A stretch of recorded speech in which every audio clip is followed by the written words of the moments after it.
ओम नमः शिवाय। जय श्री महाकाल।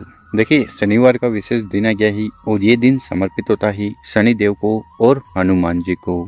तो आज के इस उपाय में आपको शहद लेना है, शमी के 3 पत्ते लेने हैं और शिव मंदिर में जाकर ये अद्भुत विशेष चमत्कारी उपाय कर लेना है। इस उपाय करने के बाद व्यापार में, नौकरी में उन्नति होगी। आपकी जो भी कामना है, इच्छा है, वो पूर्ण होने लगेगी। तो शिव पुराण का अचूक उपाय ही कैसे करना है वो हम बताएंगे। उसके पहले इस वीडियो को लाइक कर दें, चैनल पर नए हो सब्सक्राइब कर दें और कम से कम 5 लोगों के साथ व्हाट्सएप पर वीडियो को जरूर शेयर करें। तो जानते हैं गुरुजी द्वारा बताया गया पहला वाला उपाय। ये उपाय करने के बाद आपकी किसी भी प्रकार की जो कामना है, इच्छा है, वो पूर्ण होने लगेगी। चाहे वो व्यापार से जुड़ी हुई हो या किसी और प्रकार की जुड़ी हुई हो, नौकरी भी नहीं मिल रही हो, ठीक है, नौकरी में लगातार समस्याएं, बाधाएं आ रही हो, ठीक, या आपकी कोई ऐसी विशेष है जो पूर्ण नहीं हो रही है, तो ये उपाय जरूर कर लीजिएगा। इस उपाय के लिए जो सबसे पहले सामग्री आपको चाहिए वो है शहद। कितना शहद लेना है? मात्र 1 चम्मच शहद भी लेते हो ना तो भी काफ़ी है। इसी के साथ जो अगली सामग्री है वो है शमी पत्र। कितने शमी पत्र की ज़रूरत है? तो आपको 3 शमी के पत्ते लेने हैं। देखिए, वो जो शमी के पत्ते लो ना, वो इस प्रकार से होने चाहिए, क्योंकि बहुत सारे लोग लैक ऑफ नॉलेज, ज्ञान के अभाव में इस प्रकार से मात्र पत्तियाँ ले लेते हैं। तो ऐसी गलती आपको नहीं करनी है। इसी के साथ जो अगली सामग्री है वो है लोटा। कौन सा लोटा? आपको तांबे का लोटा लेना है और उसमें घर से जल भरना है। घर से जल क्यों भरना है? घर से जल इसलिए भरना है ताकि आपके घर के तीनों दोष समाप्त हो जाए। कालसर्प दोष, वास्तु दोष और पितृदोष। और फिर इन आगे बताई सामग्री को लेकर महादेव जी के मंदिर चले जाना। किसी भी समय ये उपाय कर सकते हो, सुबह शाम। मंदिर में पहुंचकर आपका चेहरा उत्तर दिशा की तरफ होना चाहिए। देखिए, शिवलिंग के ऊपर शहद का उपाय करने से घर में सुख शांति समृद्धि आती है। और शमी पत्र का उपाय करते हो, ठीक है, तो भगवान भोलेनाथ बहुत ज़्यादा प्रसन्न होते हैं, क्योंकि बेलपत्र के बाद उनको सबसे प्यारी जो चीज़ लगती है वो है शमी पत्र। तो आपको करना क्या है? सबसे पहले जो पहला वाला शमी पत्र है उसको उठाना है, जल के लोटे में सम्मिलित कर लेना है, मिला लेना है। उसके बाद उस जल के लोटे से पूरा जल शिवलिंग के ऊपर उड़ेल देना। ठीक है, जल समर्पित कर दिया।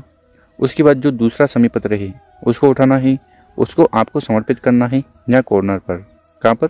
यहाँ पर जल चढ़ाते हो बहता हुआ जहाँ नीचे गिरता है, दूसरा शमी पत्र समर्पित कर देना। ठीक इसी प्रकार से जो तीसरा शमी पत्र है, तीसरे शमी पत्र पर आपको लगाना है शहद, ठीक है, यानी कि शहद का लेपन करना। उसके बाद उस शमी पत्र को उठाना ही, सबसे पहले स्पर्श करवाना है। कहाँ स्पर्श करवाना है?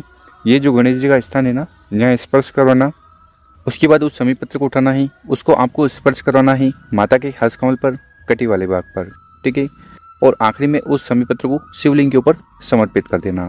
तो इस प्रकार से आपको 3 शमी पत्र का उपाय करना है और फिर शिवलिंग के पास बैठकर भगवान भोलेनाथ, माता पार्वती जी और गणेश जी से प्रार्थना निवेदन कर लेना है कि आपकी जो भी कामना है, दिल की बातें, इच्छा है, उन्हें पूर्ण करें।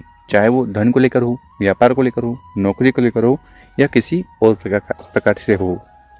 अब जानते हैं गुरुजी द्वारा बताया गया अगला वाला उपाय। ये उपाय क्यों करना है? देखिए, अगर आपके जीवन में किसी भी प्रकार की समस्याएं और बाधाएं आ रही है, ठीक है, या शनि से जुड़ी समस्या है, ठीक, साढ़े साथी है, दैया है, और उसको लेकर आप बहुत ज़्यादा दुखी परेशान हो, आपके कार्य नहीं बन पा रहे हैं, जीवन में कुछ न कुछ अड़चनें आई जा रही है, तो फिर ये उपाय आपको जरूर कर लेना है। अब इस वाले उपाय में क्या क्या सामग्री की ज़रूरत है? सबसे पहले आपको इस प्रकार से मिट्टी का या आटे का दीपक ले लेना है। जलाने के लिए आपको गोल बत्ती लेनी है।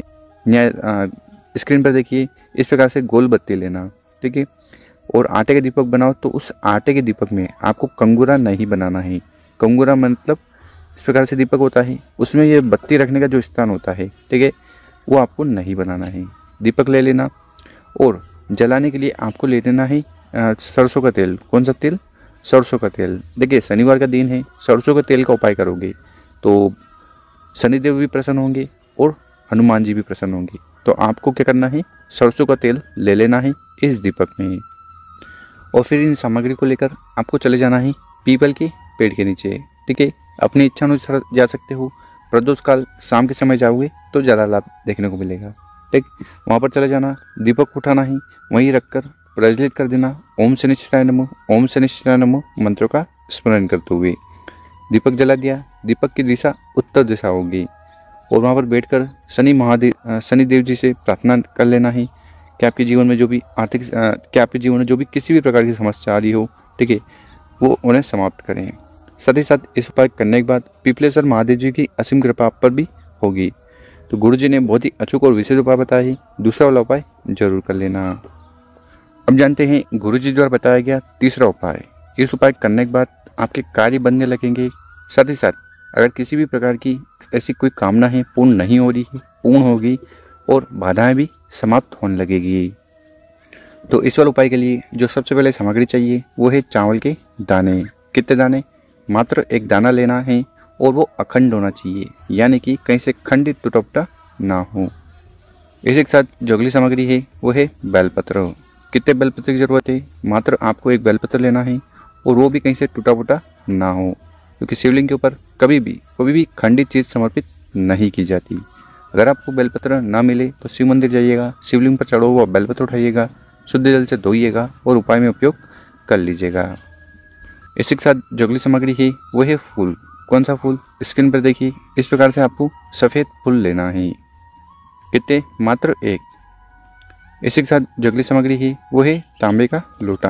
तो इस प्रकार से तांबे का लोटा लेकर उसमें आपको अपने घर से, किचन से शुद्ध जल भर लेना, क्योंकि यहाँ से जल भरकर शिवलिंग पर जाकर समर्पित करने से घर के तीनों दोष समाप्त होने लगते हैं।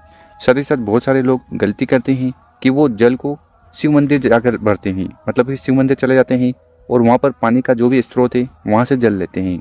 तो गुरु जी कहते हैं कि ऐसी परिस्थिति में आपको जो दान पात्र होता है शिव मंदिर में, उसमें कुछ न कुछ 1 रुपया 2 रुपया जरूर दान करना चाहिए।